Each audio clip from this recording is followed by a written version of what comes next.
Hello' সকলোকে good evening জনালোঁ আৰু এতিয়া মই জুইৰ ওচৰতে বহি আছোঁ। এখন কেৰাহী ক'লা কেৰাহী দেই, ক'লা কেৰাহীখন আগত লৈ বহি আছে। এইফালে মা বহি আছে।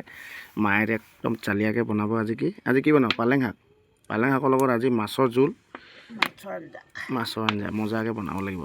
কেনেকৈ বনাই বিলাহী থাকিব, এইফালে পালেং শাক কাটি থৈ দিছে।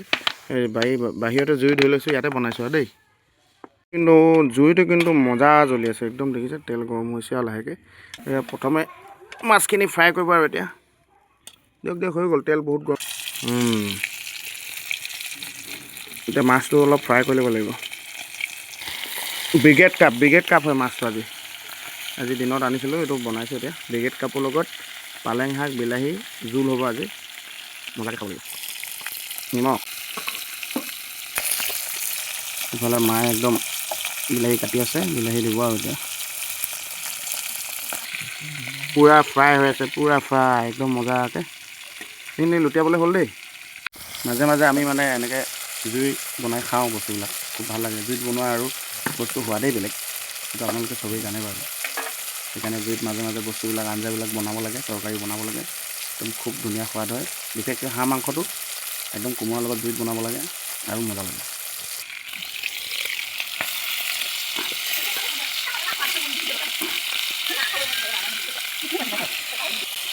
কালাৰটো আহিছে আৰু দেই লাহেকৈ।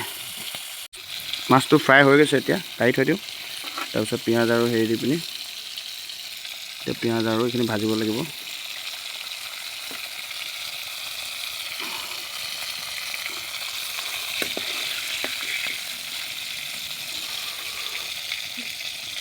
হাফ ফ্ৰাই হ'লেও হৈ যায়, মানে ইমান ফুল ফ্ৰাই নাই কৰা আৰু হাফ ফ্ৰাই কৰিছোঁ। আকৌ এনেই ভাজিবই লাগিব, তেতিয়া সিজি যাব। এতিয়া এইফালে পিঁয়াজ দিছোঁ আকৌ।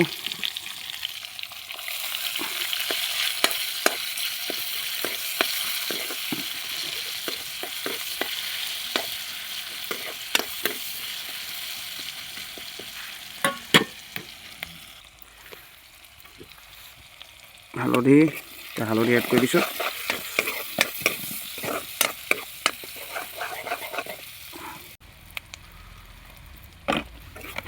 নিমখ বেছি দিব নালাগে, অলৰেডি মাছ ফ্ৰাই কৰোঁতে নিমখ মিক্স কৰি লৈছিলোঁ।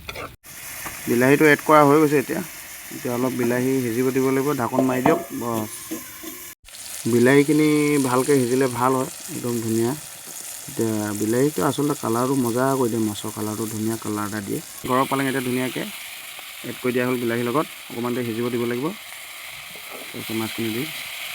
পালেঙৰ কথা ক'লে হাঁহি দিব আপোনালোকে, আচলতে ঘৰৰ পালেঙে হয়। যিমান টকা গুটি আনি শিকিছিলোঁ, মানে অকণমানহে লাগিলে, মানে আমাৰ এসাঁজৰ আৰু এসাঁজৰমান খাব পাৰিম ন আমাৰ, আৰু এসাঁজৰমানহে খাব পাৰিম কিজান। তাৰপিছত খতম, একেবাৰতে খতম। মানে দুসাঁজত পালেং বাৰী খতম। মানে কিমান পালেং লাগিছে আপোনালোকে অনুমান কৰে। ঠিক আছে, এইফালে সিজিছে আৰু মাছ দিব পৰা হৈ গ'ল। মাছো দি দিয়াই হ'ল আৰু হৈ যাব এতিয়া অলপ পিছত আৰু ধুনীয়াকৈ।